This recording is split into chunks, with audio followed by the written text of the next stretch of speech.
I could just take one of my little needles out and stab people. I'm not going to. I want to Yeah, be no. clear that like Mm-mm, I I am agree. very mentally well. Yeah. Maybe not when you watch this movie.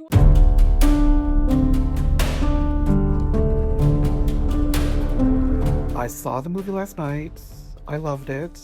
Thank you. I enjoyed it much more than I thought I would. It was I was ex yeah, I was expecting like a full-on thriller, but I it was funny and I love that. I Yes. love the humor and comedy in it.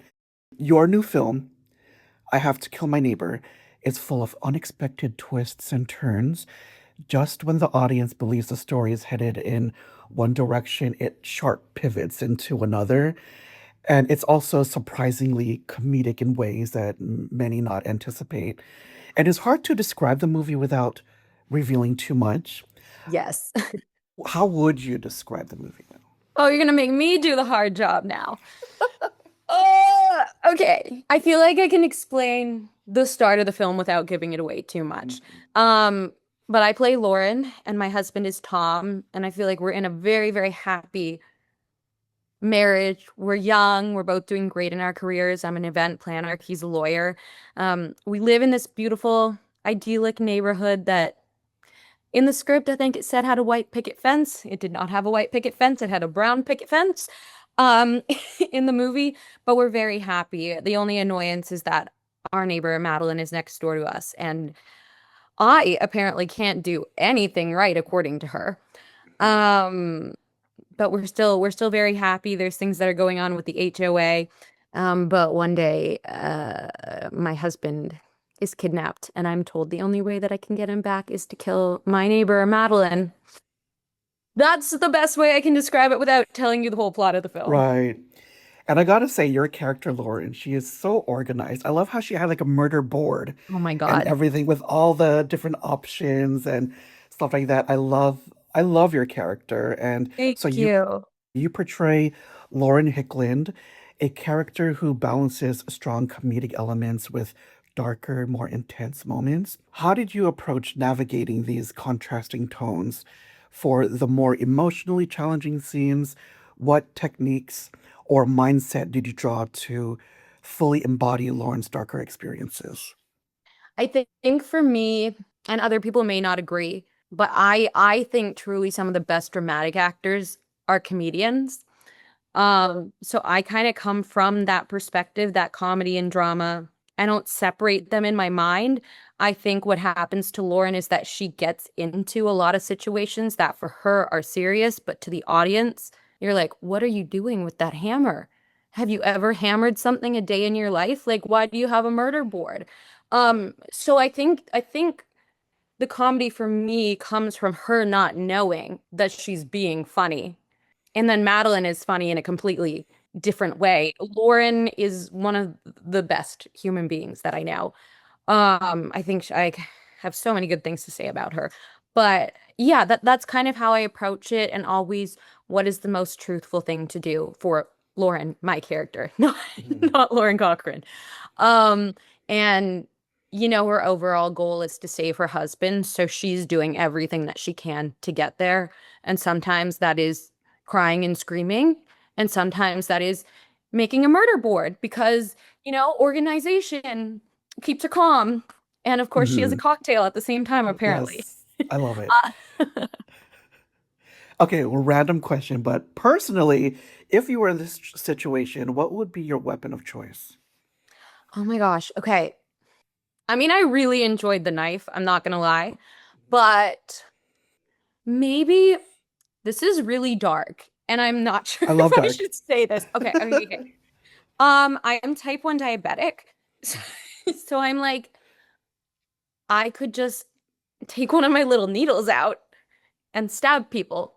I'm not going to. I want to Yeah, be no. clear that like Mm-mm, I I am agree. very mentally well.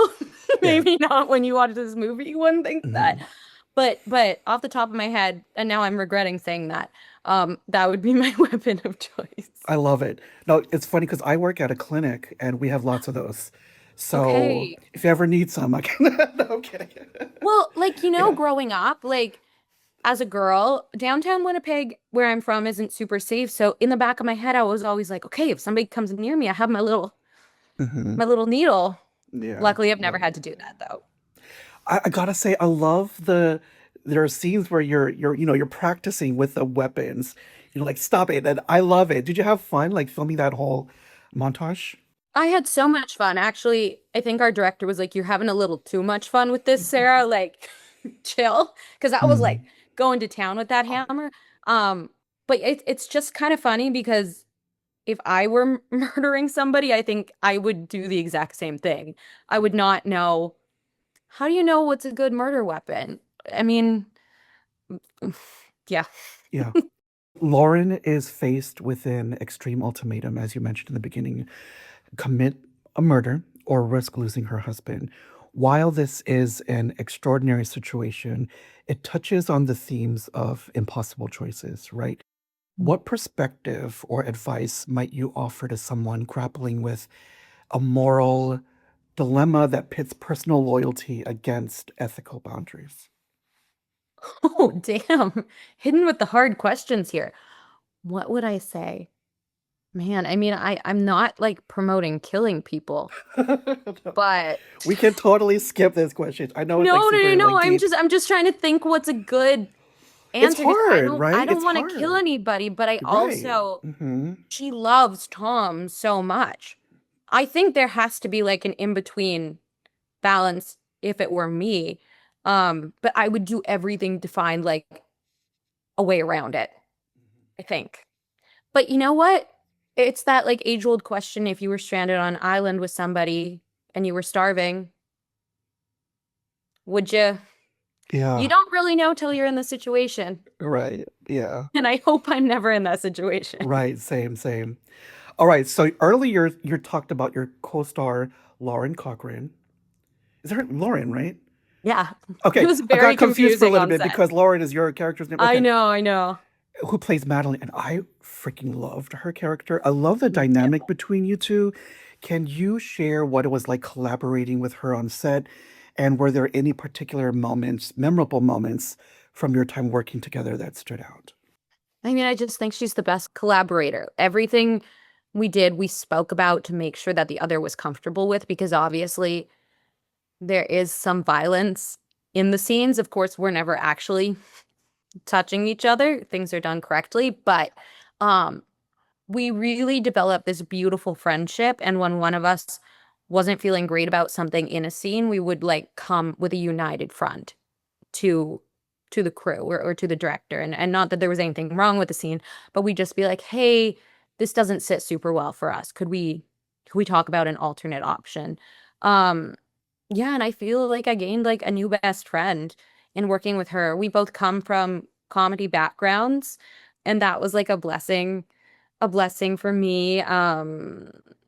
We both improvise, her even more so than me. Like she has like a full improv background, but that's something that was important for us, like on the day, was being able to riff and always, sticking to the script, but then being given a take where we could add things in because I think we had developed such a beautiful friendship while doing that, by doing the show, that like some of the natural chemistry was able to seep in. And I gotta say, I love slasher type movies, like whodunit stuff. And there's a scene near the end that totally gave me like slasher whodunit vibes with, the Ooh. big reveal or whatever. Oh I yeah. loved that scene. And even the very ending, I thought was really beautiful. I don't want to give anything away, but I hope to see more of that. You know what I mean? Me too. What do you ultimately hope audiences take away from this film? And what would you say to encourage viewers to tune in? I think it's really interesting for the audience to play with the idea that there are such light moments, and the levity of it can also switch to such dark moments. So it can really feel like this could be your next door neighbor. So from a psychological, a little bit crazy aspect, I kind of hope that people are able to see themselves in this film, because I think that's the best art, when art is replicating life, and we're all always we're just humans. We're more interested in things when we think we see ourselves on the Mm. screen or hear or feel. Again, I really enjoyed the movie and you're great in it. Thank you so much for your time, and I hope to see you again Thank soon. you. Thank you. I really appreciate this.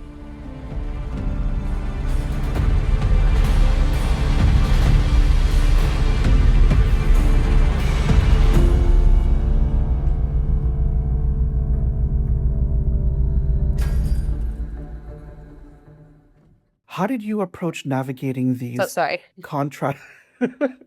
How did Sheldon, you? this is his second cameo today. I love Sheldon, it's it. not about you. I let you on camera last time. Stop. Oh, you One got second. no wait. Is that your dog or your cat? My dog.